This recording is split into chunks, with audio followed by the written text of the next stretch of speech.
kuro-kuro ng mga bisita at panauhin o mga anchors o host sa programang ito ay sarili at tanging opinyon at pananaw ng mga nabanggit at hindi opinyon o pananaw ng Aliw Broadcasting Corporation, mga producers o mga namamahala ng Aliw Broadcasting o anumang organisasyon na affiliated sa network at kailanman ay hindi iniendorso ng Aliw Broadcasting Corporation ang mga nabanggit na opinyon at pananaw sa programa. Oras mo natin sa buong Pilipinas. 6 na minuto na. Makaraan ng alas 10 ng morning. Humanda na sa mga malalaking balita. Trending viral. Pinag-uusapan sa buong Pilipinas at buong mundo. Ronda Pilipinas Headlines. Narito na mga headlines sa Ronda Pilipinas. Ronda Pilipinas. Bukod kay dating Congressman Zaldico, pagbibitiw sa pwesto ng iba pang government official na sangkot sa manumalyang flood control projects, ipinanawagan Ronda Pilipinas. Vice President Duterte muling binanatan si dating House Speaker Martin Romualdez sa isyu ng korupsyon. Ronda Pilipinas. Ilang na mga apektado ng habagat at magkakasunod na bagyo, umakyat na sa mahigit 4 na milyong katao. Ronda Pilipinas. Death toll sa pananalasa ng bagyong Bualoy, tama no? Bualoy ba? Bualoy sa Vietnam, sumampa na sa 12. Ronda Pilipinas. Mga kabataang atleta ng Pilipinas paparangalan sa 5th NACC Club Youth Sports Awards. Ronda Pilipinas. Pagtulong ni Shuvi Etrata sa pagrepack ng groceries para sa relief operation, binengga ng mga netizen. Ronda Pilipinas. Samantala, hindi pumayag ang employer sa maternity leave dahil hindi pa regular ang empleyado. Baka lalaki yung nag-apply. Hindi, magbabae. Alamin natin sa NBI. Nako, bawal ito. Ronda Pilipinas. Totoo nga ba na mas mahal ng mga aso ang kanilang amo kaysa sa kanilang pagkain? Mamaya, let's prove it. Ronda Pilipinas. At impeachment case ni VP Sara Duterte muling binuhay sa Senado. Is it a fact or fake? Alamin! Ronda Pilipinas. Ang mga malalaking mga balita, ang mga matitinding mga pinag-uusapan, ang mga maiinit at pinagtatalunang mga issue. Lahat hagip, lahat malalaman. Hindi lang sa buong Metro at Mega Manila. Kasama na ang buong Pilipinas. Hahagupit na ang mga malalaking issue sa Ronda Pilipinas. Live na live sa DWIZ AM Metro at Mega Manila. Naka-live din sa DWIZ News FM Regional Stations. Naka-live din sa Radyo Ronda AM Radio sa Pilipinas. Live ding mapapanood sa Aliw 23 Free TV. At naka-live din sa lahat ng DWIZ Digital News accounts, Facebook, YouTube at DWIZ News website. Ronda Pilipinas. Wala nang mahuhuli sa balita. Wala nang maiiwanang issue na hindi mo alam. Ngayon, updated ka na sa Ronda Pilipinas. Kasama si Dennis Antenor Jr. Ronda Pilipinas. Aha! Natatawa ako dito sa Natatawa ako dito sa unang item natin. Yan. Yung pagre-resign ni Congressman Zaldico. Pinapanawagan na. Diba? Hindi, nag-resign na, di ba? Oo, siya nag-resign na. Ang tanong, wala na bang susunod? Ayan. Wala na ba? Wala na bang susunod? Ayun. Sumunod naman kayo. Ayan. Bira namang, makisama naman kayo. Nag-aabang po kami ng mga... Total, kakutsaba nyo itong nag-resign. Kakutsaba nyo ito, nag-resign niya, nag-resign na, makisama naman kayo. Ano ba yung kanta na yan? Mag-resign na din kayo. May kanta yan eh. Ano? Follow the leader, follow the leader. Akala ko hulit na dogs out. Hindi, follow the leader. Wala na ba? Wala na bang susunod? Dali, naghintay pa kami ng flash report, oh. Alam mo kahapon ako'y na-stuck sa traffic at Ayun. nakinig ako dito sa privilege speech ni Senator Cheese Escudero. Alam nyo, medyo mahaba-haba pa itong laban na ito. Ako, ang payo ko po sa inyo, bili kayo ng popcorn. Mag-imbak. Di ba? Ayan, mag-imbak. Kasi batuhan ng putik po ngayon. Akala ko batuan ng popcorn, eh. Batuhan ng putik. Kasiraan na ganito, kasiraan na ganyan. Lalabas yan. Kaya, bumili po kayo ng popcorn. Dami-damihan ninyo. Ha? Ako, sa palagay, kung ako tatanungin nyo, ako'y nag-i-enjoy sa mga ganito. Ha? Alam mo kung bakit? Kapag nag-aaway ang mga yan, lumalabas yung kanilang mga kasalanan before at kasalanan ngayon. Batuhan yan. Kaya bili kayo ng popcorn dahil mahaba-haba pa ang sine. No permanent friends in politics. Yan. Marami-rami pa yan. O, di ba? Nabalitaan nyo naman, di ba? Nabalitaan nyo. Sabi ho ni Senator Panfilo Lacson, halos lahat ng senador may insertion. Oh, di ba? May sa Kongreso, wala nang hearing. Pinatigil ni Speaker, di ba? Tama.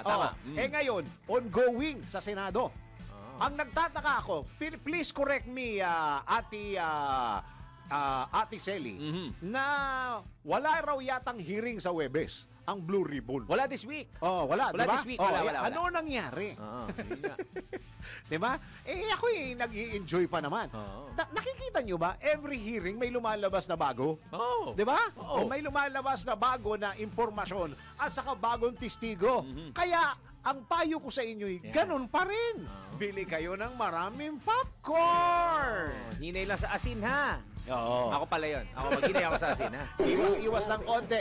Mag-enjoy tayo, mga kababayan, dahil feeling ko lang, lalabas na ang katotohanan. Yan. Ito naman sasabi ko. Yan. Ito lang, gandahan nyo, ha? Oo. Yan. Tingnan mo yan, ha? Kahit yung $42,000 na ungkat. Ayun! Party in the Ito USA. si Congressman Ralph Tulfo. Anak ito ng senador, di ba? Yes. At yung mga tsuhin niya, mga tsahin niya nasa government. Yes. So si Congressman Ralph ay isang nepo baby. Lumalabas. Parang gano'n, di ba? Oh. Yan. It bears the name, eh. As far as 2022, 2023, naglalabasan. Kaya ako'y ang payo ko sa inyo. Ganun pa din. Bili kayo ng maraming popcorn. Sa halagang $42,000. Pwede daw yan? Pwede. Yeah. Magkano Pasagot ba yan? nyo. Nasa 2 point something, di ba? Mga 2 million. Kung almost 58 ang palitan, 58 2. pesos ang palitan, mga nasa 2 point something yan. Yes. At isang anuhan lang yan, ha?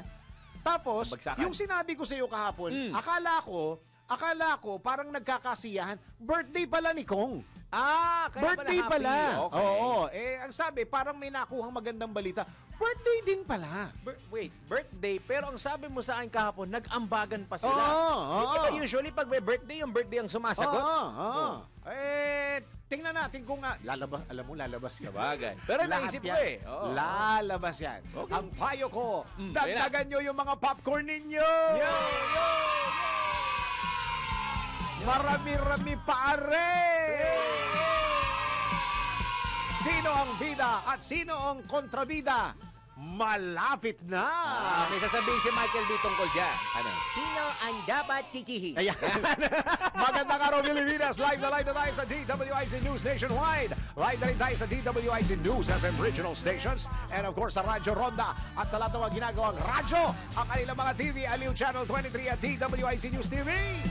Magandang araw, Pilipinas. Akong iyong magiging tagapagbalita. Ako si Dennis Antenor Jr. Ronda Pilipinas. Sa detalye ng mga balita, dapat nang magbitiw sa pwesto o mag-leave of absence ang lahat ng mambabatas na nasasangkot sa maanumalyang flood control projects. Ito ang panawagan ng veteran election lawyer na si Attorney Romy Mac matapos mag-resign bilang miyembro ng Kamara si dating Ako Bicol Party List Representative Elizalde Co. Ipinunto ni Attorney Macalintal ni Attorney Mac na dapat magkaroon ng delikadesa. Isa pa, magkaroon ng delikadesa Romualdez.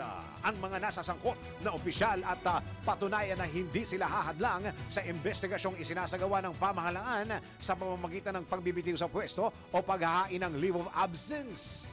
Well, at least maganda rin naman at nag-resign na siya. No? Ayun naman na matagal ko nang iniisip yan na sana ako siguro kung ako yan, magre-resign na lamang ako. At hindi lamang si Saldico, kundi lahat ng mga kongresista o senador, medyo nababanggit dyan. Ano? At saka medyo may mga ebidensyang lumalabas.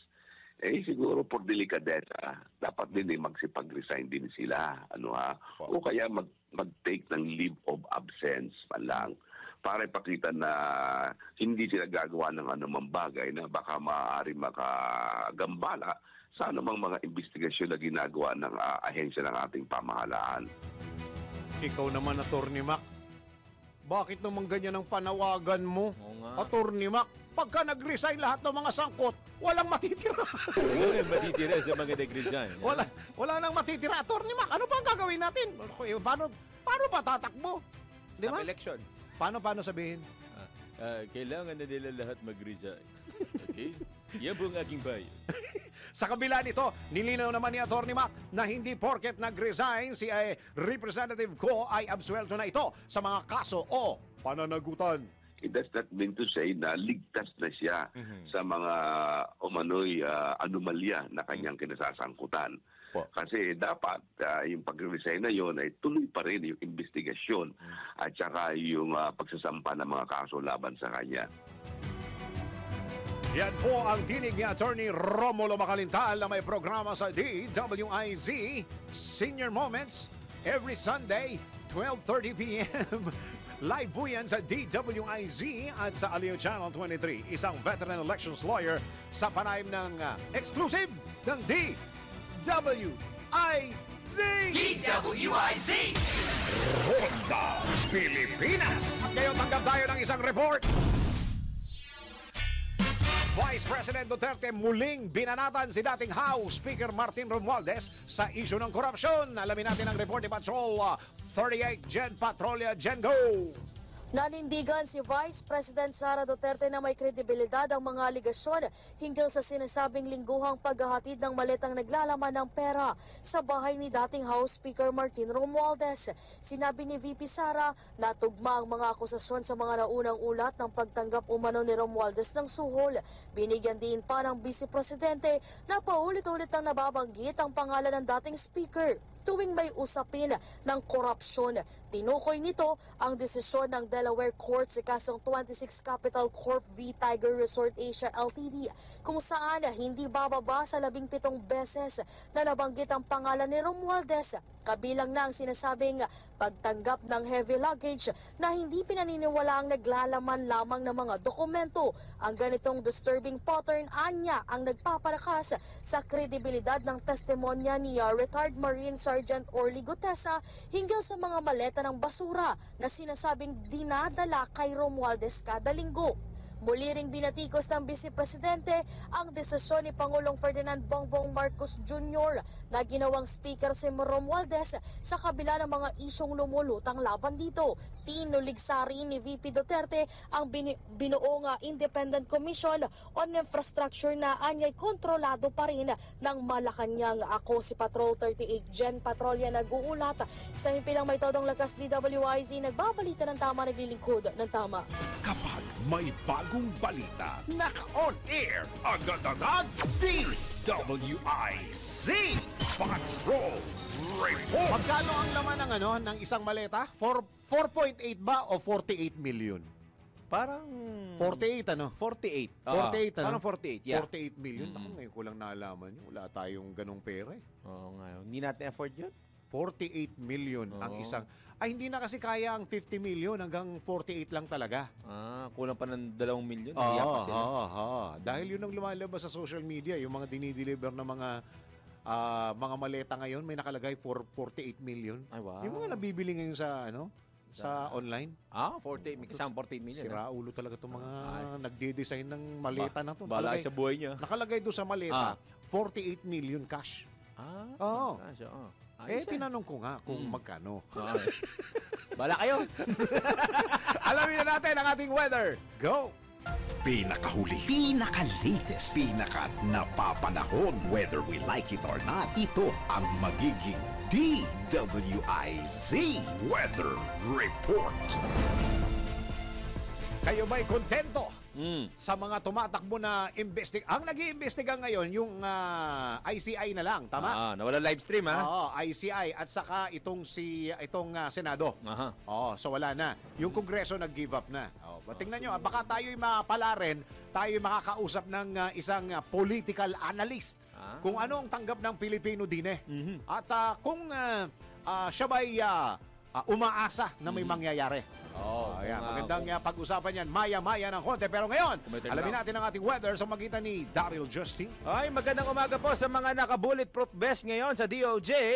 Ayan, hindi, dumating dun si Curly Discaya. Naka-bulletproof vest. Uy, Good wow, morning, ka-bulletproof. Protected na protected. Para yung ikakasa sa kanya, hindi pumutok.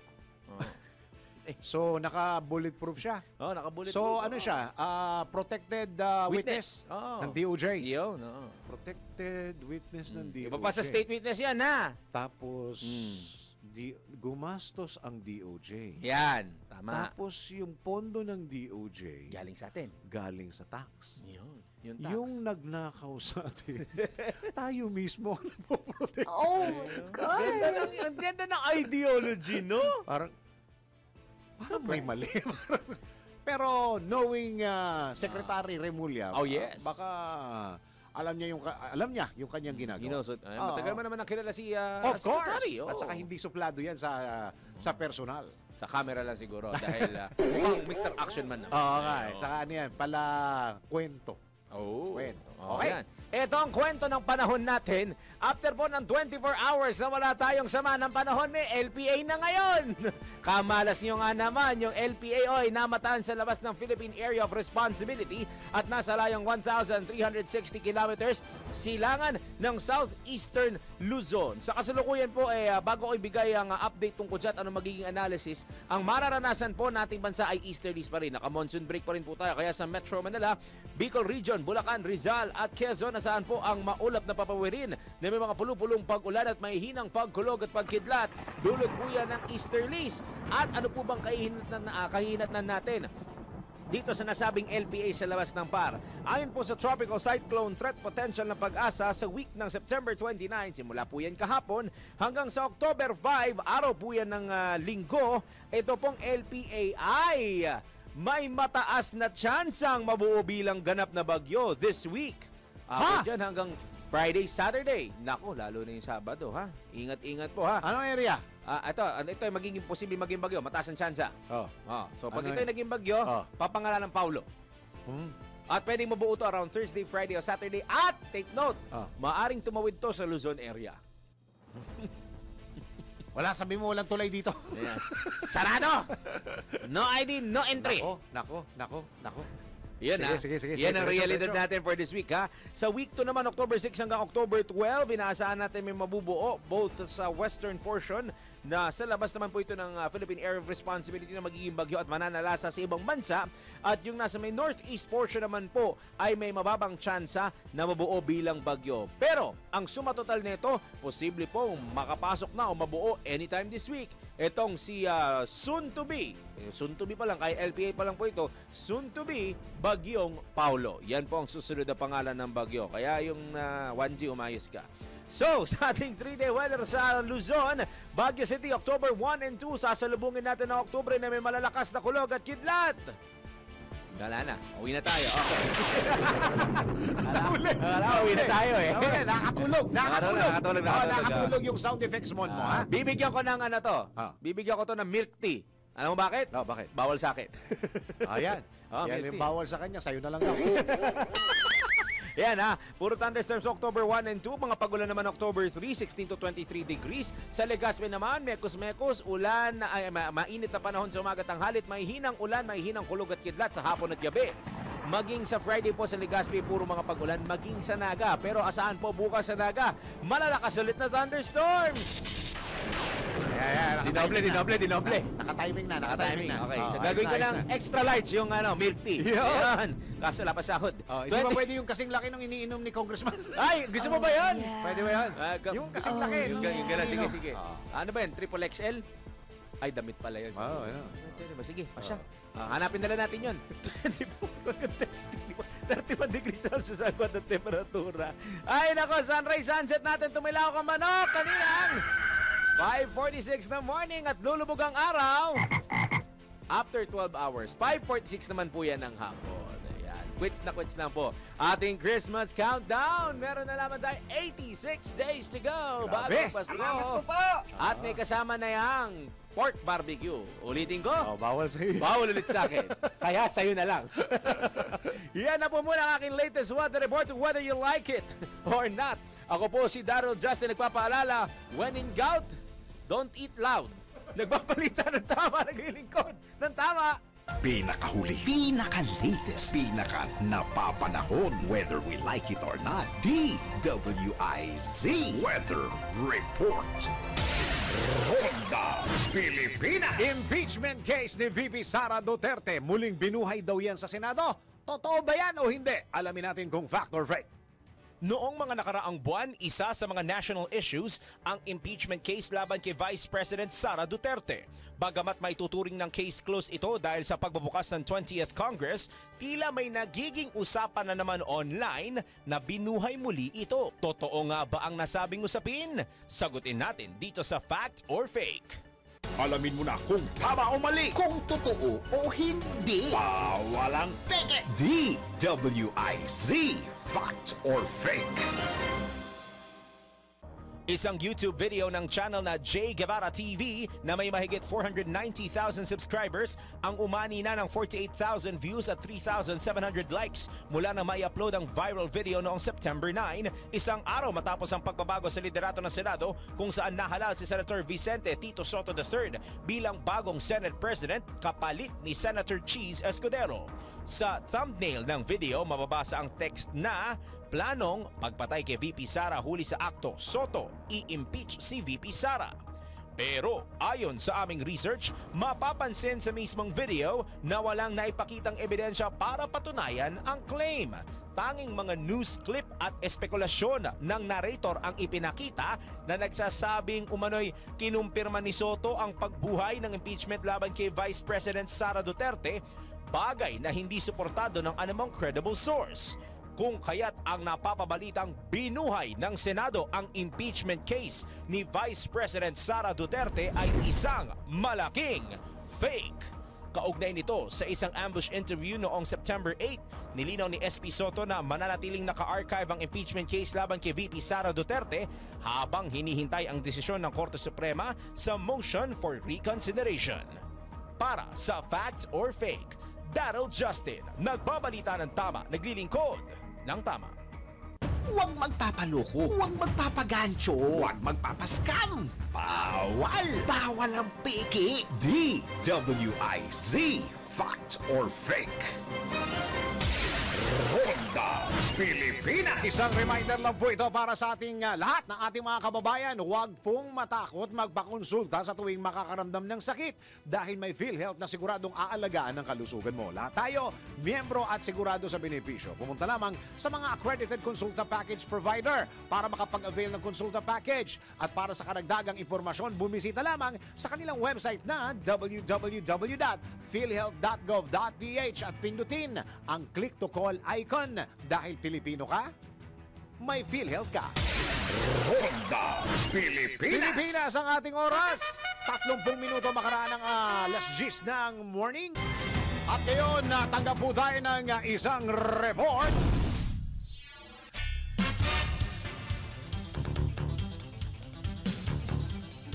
Bilang ng mga apektado ng habagat at magkakasunod na bagyo, umakyat na sa mahigit 4 na milyong katao. Dami. Grabe. Alamin natin ang report ni Patrol 38 Jen Patrolya. Jen! Umabot na sa mahigit 4 na milyong katao o katumbas ng 1,147,242 pamilyang apektado ng habagat at magkakasunod na bagyong Mirasol, Nando at Opong. Batay ito sa huling tala ng Department of Social Welfare and Development kung saan pinaka naapektuhan ang mahigit 10,000 barangay mula sa National Capital Region, Cordillera Administrative Region, Ilocos, Cagayan Valley, Central Luzon, Calabarzon, Mimaropa, Bicol, Western Visayas, Central Visayas, Eastern Visayas, Caraga, Barm at Negros Island Region. Sa datos ng kagawaran, nasa 125,291 pamilya ang lumikas. Kabilang na nga rito ang 20,678 na pamilya na nanatili sa halos 1,000 evacuation centers, habang 12,864 na pamilya naman ang pansamantalang nakikitara sa mga kaanak. Nasa 255.1 million pesos naman ang kabuoang halaga ng humanitarian assistance na naipamahagi ng DSWD. Sa ngayon, meron pang nakalaang 2.9 billion pesos na pondo at resources para sa relief operations. Ako si Patrol 38 Jen Patrolya nag-uulat sa himpilang may todong lakas DWIZ, nagbabalita ng tama, naglilingkod ng tama. Ronda Pilipinas. Isa pa pong report, mga insertion sa national budget mas nabubunyag na ngayon ayon sa palasyo. Alamin natin ang report ni Patrol 13 Gilbert Perdes. Gilbert? Kumpiyansang Malacanang na mas nabubulgar na ngayon kung ano ang kahinatnan ng national budget para sa taong kasalukuyan. Itong binigyan diin ni Palace Press Officer Undersecretary Claire Castro. Kasunod na rin ang pagbubunyag ni Senador Ping Lacson na halos lahat ng senador ay nagkaroon ng budget insertions. Ito raw ang dahilan kaya't nagkakaroon ng pag-iimbestiga partikular sa mga maanomalyang flood control projects. Nang isagawaan niyang budget ay hindi detalyado ang pagkakaalam dito ng Pangulo, lalo na sa bahagi ng assertions ng mga mababatas. Ngunit ngayong naglalabasan na ang nangyari sa mga proyekto na may kinalaman sa sana ay pagresolba sa problema sa baha na una na rin isiniwalat mismo ng Pangulo, lumalabas daw na nagsilbing daan din ito para malaman ang mga singit na pondo na naglalantad o nalalantad lalo sa publiko. Patrol 13 Gilbert Perdes nagbabalita ng tama, naglilingkod ng tama. Kapag may bagong balita, naka-on air, agad-agad, DWIZ Patrol Report. Tuloy-tuloy mga balita at impormasyon sa Ronda Pilipinas. Oy, pag-usapan ho natin ha. Pag-usapan natin, ano ba ang tingin nyo sa mga nangyayari ngayon patungkol sa mga flood control projects? Alam mo, sa totoo lang, hindi lang flood control projects ang pag-uusapan din niya. Ha? Dahil umamin mismo si Bryce sa Senate hearing na hindi lang mga flood control projects ang questionable. Nandiyan yung mga building, mga tulay, lalo na yung mga kalye. At ngayon, yung bago ng Department of Agriculture, yung patungkol dun sa farm to market, hindi farm to pocket. Okay, nasa linya po natin ngayon ang Presidente po and CEO of the Political Economical Elemental Researchers and Strategists or PEERS and Professorial Lecturer, San Beda Graduate School of Law, isa pong batikan na political analyst, si Professor Ed Montayo. Prof, magandang araw po. Magandang umaga. Okay, Prof, inyo po bang na-monitor o kahit paano napakinggan nyo po o pinanood yung pong privilege speech ni Senator Chis Escudero kahapon sa Senado? Kailangan pa bang i-monitor yan? Kalat na, Prof, no? Oo, hindi mo na kailangan i-monitor yan. Unang-una, parang wala ng credibility. Tsaka meron lang akong idadagdag doon sa sinabi mo kanina. Sige po. Hindi naman farm to market o farm to pocket.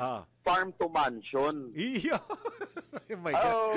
Meron pa pala. Hindi ba't meron kang dating speaker ng House of Representatives na nagpagawa, mismong anak pa niya ang nagbunyag na yung farm to market roads ginamit na farm to mansion road. Oh my gosh. So, hindi na bago yung sinabi ni Bryce doon sa sinabi mo. Ngayon, doon naman sa sinabi ni Cheese, alam mo, parang may script na eh. Actually, hindi parang, may script talaga. At ito consistent sa narrative na gustong sundan nung mga gusto ng pumalit sa pwesto. Ayaw na nilang magkaroon kasi ng halalan eh. Gusto nila ano na lang, kukunin na lang, pepuwersahin na lang yung Malacanang. Hala, baka bago ko lang narinig yan, Prof. So yung Hindi, may mga... matagal na yan. Last year pa yan. September pa lang last year yan. Plinano na nila. Walang Kung halalan. kung natatandaan ninyo, sunod-sunod yan, no? Mula October, November, hanggang itong kasagsagan ng February. Hala. Hindi ba't nag-mobilize na nga itong... alam mo, sikat na sikat. Alam mo dito sa atin, pagka gusto mong yumaman, either maging drug lord ka, no? O kaya maging religious ka. Ano? So itong religious group na ito na ang tawag dito, nag-uorganisa din, no? Actually talagang organisado yung mga yan pagdating sa politika, no? Sila din yung nagplano nitong nakaraang September 21 at nung mga nakaraan pang mga plano. Ang problema, hindi naman nila kasi nakumbinsi yung mga ang tawag dito, aktibo ngayon sa serbisyo. Kaya ang ginagamit nila yung mga retiradong mga general at sundalo na na-assign dati sa kanila sa Davao, ano, at yan ang ginagamit nila para mag-agitate, ano, at magtawag ng mga tao na kumbaga i-duplicate yung dalawang EDSA na nangyari dati. Iyon. So walang masyadong nag-entertain kaya hindi masyadong umibabaw, Prof. Wala talaga. Kahit ang simbahan Katolika nung nalaman yung ganong plano, nagpalabas na ng advice, no, na wag nang magdagdag pa doon sa pagtitipon na ginawa noong September 21. Sunod-sunod yan eh. Kasi talagang yun ang plano nila. Ngayon, kailangan lang nating ipaalam sa mga sa taong bayan, no? Hindi ho natin ilililigtas yung mga nakaupo ngayon. Definitely kailangan may managot diyan. Pero hindi pwedeng ang sasabihin natin nangyari lang ang katiwalian nitong 2022 lang. Medyo kalokohan naman po 'yon, ano? In fact, yung mga malalaking mga kontraktor lumaki sila nung mga nauna pang administrasyon, hindi lang nitong nakaraang administrasyon. Ano? Kasi kaya yun ang kailangan. Yes, exactly. Systemic yan eh. Hindi tayo dapat kumakampi sa Marcos o kumakampi sa Duterte. Ang kailangan nating tutukan itong katotohanan na ito. Ay, nako, napakalungkot. Okay, puntahan lang natin yung speech ulit ni Senator Cheese. Ang sabi niya kahapon, Prof, pinag-aaway-away daw sila eh. Ganon nyo ba nakikita? Meron daw outside force na siguro aking sabihin na ang pinagbibintangan niya itong si Congressman Martin na pinag-aaway-away daw ang mga senador para daw walang mangyari. Your thoughts, Professor? Ay, nawala si Prof. Nawala sa linya. Andiyan ba? Andiyan ba? Prof, are you there? Hello? Wala. Parang feeling ko nga nawala kasi nawala yung gumaganon, di ba? Oo. Pakitawagan mo nga ulit at aking itinatanong yung patungkol dito kay speech ni Senator Chis Escudero at yung kanyang masasabi, yung kanyang opinion na may outside force daw at pinag-aaway. Ganun ba talaga nangyayari? Ganun ba talaga? Sa feeling nyo ba, mga kababayan, na sila'y pinag-aaway-away lang at para walang mangyari, parang sila mismo ang maglalabasan ng mga ebidensya kuno, may mga kwentong ganire, or mamaya ng konti kumuha ng sarili mong witness, surprise, yung mga ganyan, ano? Yan ho ang laman ng meron wala. Okay, Prof, nandyan po kayo? Yeah, okay Yun. na. Yung last question ko kanina, feeling mo ba, Prof, pinag-aaway-away daw sila sa loob? Alam mo, whether pinag-aaway-away o hindi na importante yun eh. Ang kailangan kong madinig sana sa kanya, bakit hindi, wala siyang, marami siyang sinabi sa pinag-aaway-away, pero wala siyang sinabi tungkol doon sa sinasabing kumita siya sa flood control. Anong sagot niya doon sa mga sinabi, pati pahayag mismo ng kontraktor na kaibigan niya na Nagbigay. nagsabi kung magkano naibigay sa kanya. Kung meron siyang sinabi doon, baka sakaling paniwalaan ko pa yan. Pangalawa, kung pinag-aaway-away man sila, hindi naman na siguro mga bata yung mga yan, ano? So papayag ka ba na pag-aaway-awayin kayo nang wala man lang katuturan, wala man lang rason kung bakit kayo pinag-aaway-away? Medyo hindi naman yata kapani-paniwala at nakakatuwa yung ganyang pahayag. Dahil lang ang sinabi pa niya dito, bakit ang mga iniimbestigahan ay mga senador lang, hindi daw yung kongresista? Wala daw pinatatawag. Actually, I don't think nakaligtas na ang mga miyembro ng Kamara de Representante kasi nasa listahan naman yan eh. Actually, sila ang inuna ng Pangulo. Kung natatandaan ninyo, unang-una sa listahan ng Pangulo ang mga miyembro ng Kamara. At yan, kung hindi ako nagkakamali, nakasabit na sa ICI. Alam mo, ang problema lang kasi dito sa ICI, hindi ko maintindihan. Hindi naman sila Korte Suprema. Bakit ayaw nilang i-televise, no? Ayaw nilang ipakita sa publiko ang proseso nila. Ano? Kaya alam mo, whether you like it or not, mag-iisip ka din no, pare-pareho silang merong pinoprotektahan. Ang sabi ho ng taga-ICI, ayaw daw ho nilang i-live via stream o yung live sa online dahil ayaw daw nilang makulayan ng politika. Prof. Bigla natawa tuloy. Actually, politika na yan no? Sa bagay, totoo. Kahit pa sabihin mo na ayaw nilang kulayan, may kulay na yan. Pangalawa, yung decision nila na hindi nila ilalive yan, all the more na nakukulayan ng politika. Kasi nakatago ka Ano? Hindi naman sila korte no? Sila ay sa totoo lang, hindi ko nga alam kung tama yung pangalang independent Ano? So, kailangan nating tingnan mabuti yung proseso niyan kasi sa kanila nakasalalay ang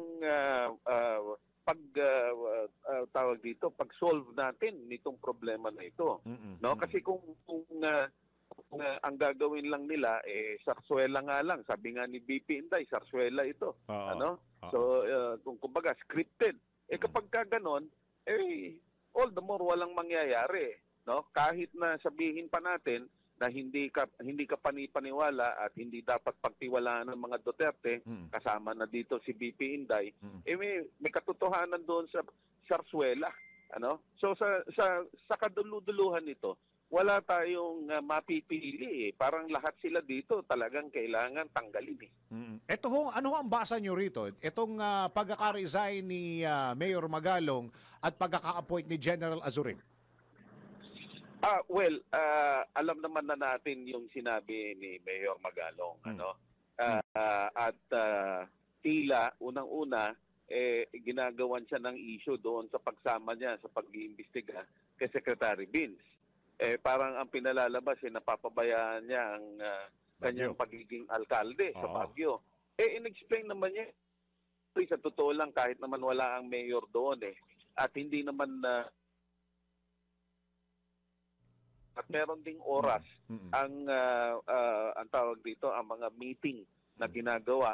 Lalong-lalo na pati mga session sa Sangguniang Bayan, meron namang schedule yun, hindi naman yan araw-araw. Pangalawa, meron namang weekend at madalas weekend naman sila nag-iikot. So sa totoo lang, mas naniniwala ako doon sa sinasabi ni Mayor Magalong na tila nirerendahan siya Ano? So kung ikaw ay politiko na talagang meron ka naman track record na hindi ka talagang hindi tama at hindi ka papayag doon sa ganong arrangement, na ganong system. Okay, Prof, siguro this is gonna be my last question.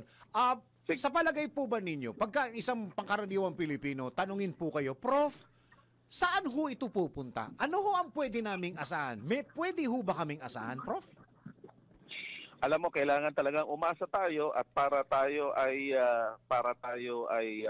talagang umasa, kailangan tutukan natin talaga ang nangyayari, no? sa investigasyon. Kailangan meron ng makulong dito, kailangan ng meron ng maparusahan, no? Dito sa skandalong to, kasi wag nating kalimutan yung nangyari sa Napoles, at ang nakulong lang si Napoles lang. Wag nating kalimutan yung Parmalee. Palagi kong pinapaulit-ulit at pinapaalala yung Parmalee. Walang nangyari diyan sa Parmalee, naglaho na lang na parang bula. Yung laptop scandal, ano nangyari? Ang naikulong lang, undersecretary lang, no? Ikaw ba naniniwala ka na undersecretary lang ang nagdesisyon ng lahat at nagpagalaw ng lahat ng kalokohang yan? So, dapat natuto na tayo doon sa mga naunang skandalong yan. At ang ICI at ang gobyernong ito, dapat alam nila na ang tao talagang nakatutok at naghihintay dito sa magiging resulta nitong trabaho ng ICI. Alam mo, ulitin ko, dapat ito ay matelevise. Kalokohan niyang sasabihin nilang makukulayan ng politika. Talagang may politika yan, hindi mo maiiwasan yan eh. Hindi ko maintindihan kung saan anong klaseng logic ang ginagamit nila. No, hindi naman sila korte. So, kailangan talagang tutukan yan. Ngayon, wag ho tayong paloloko sa mga may sariling interest na ginagamit ito para sabihin na kailangan mag-resign ang Pangulo, kailangan bumagsak itong gobyerno nito dahil sila ang corrupt. Actually, pare-pareho po silang corrupt. At siguro categorically sasabihin ko na, maraming pinoprotektahan ang grupo ng nakaraang administrasyon. Kung ang papalit po ay si BP Inday, baka lalo kong walang mangyari. Kaya dalawa lang ang solusyon dyan. Hintayin natin matapos ang investigasyon na to. O kung ayaw nyo nang hintayin, pag-resignin nyo ng lahat yung mga nakaupong yan at magkaroon na lang tayo ng ang tawag dito, snap election. No? Siguro meron tayong caretaker government.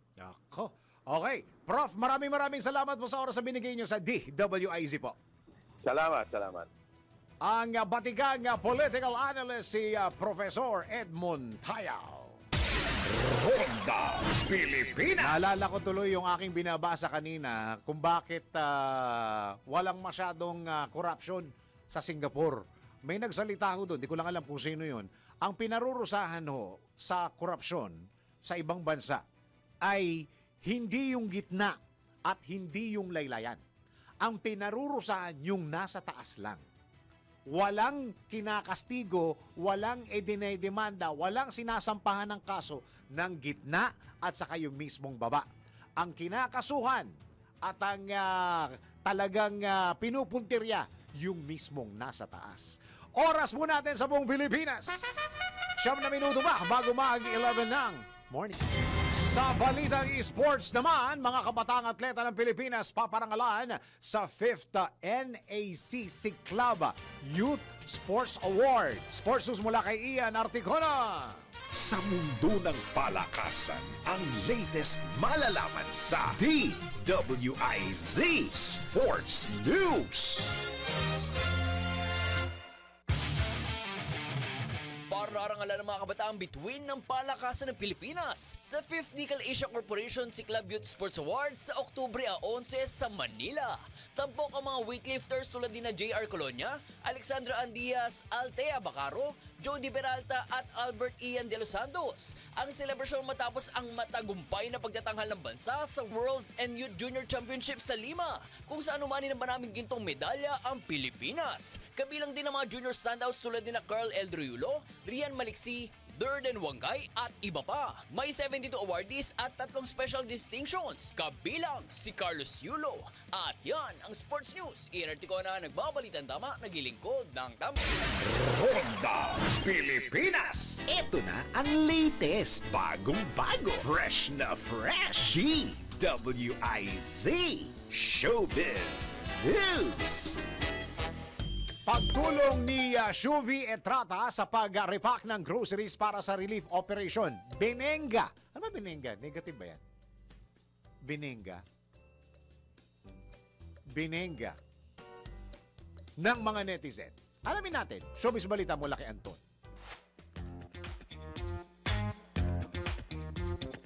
Para sa aking balitang showbiz, hindi napigilan ni Alden Richards na maglabas ng sama ng loob dahil sa malawakang korupsyon na nangyayari sa Pilipinas. Sa interview sa aktor, halos maluha ito hindi dahil sa laki ng kanyang ibinabayad na tax, kundi ayon dito dahil sa nararanasan ng mga Pinoy lalo na kapag panahon ng mga kalamidad. Hindi niya raw alam kung paano nakakatulog ang mga korap sa malalaking bahay at naka-aircon pa, samantalang ang mga tao umano kapag bumaha at may mga kalamidad, pati mga buhay ng mga ito ay nawawala. Kaya naman pabor na pabor umano sa kanya ang mga rally laban sa korupsyon.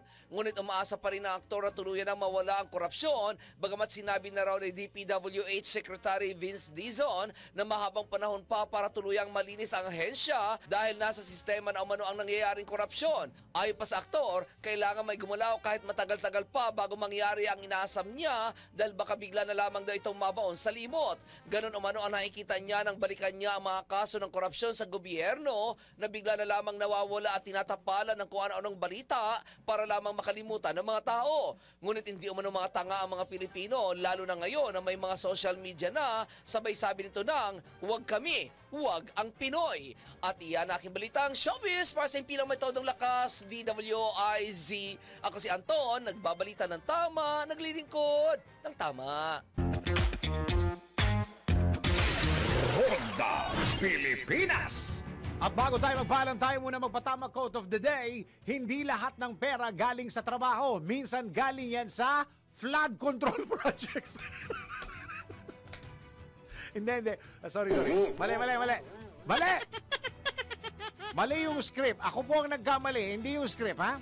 Hindi lahat ng pera galing sa trabaho. Minsan galing din sa contractor. Hindi. Minsan galing din sa tapang at diskarte. At minsan, galing din sa... Okay na. Maraming salamat, Pilipinas. Yan ang kabuuan ng mga balita at informasyon sa Ronda Pilipinas. At tatabayan ang susunod na programang Yes, Topacio with Attorney Ferdy Topacio and Miss Juvie de Guzman. Minsan, galing din sa... papuntang senador at saka congressman. Ay, nako, pambira, bayad ka ng tax. Talaga naman. Maraming salamat, Pilipinas. Ako ang yung naging tagapagbalita. Ako si Dennis. Walang birthday. Happy birthday kay Romel Domas ng DWIZ Finance Admin Officer dyan po sa Davao. Happy birthday, Dennis Antenor Jr. Nagbabalita ng tama, naglilingkod ng tama.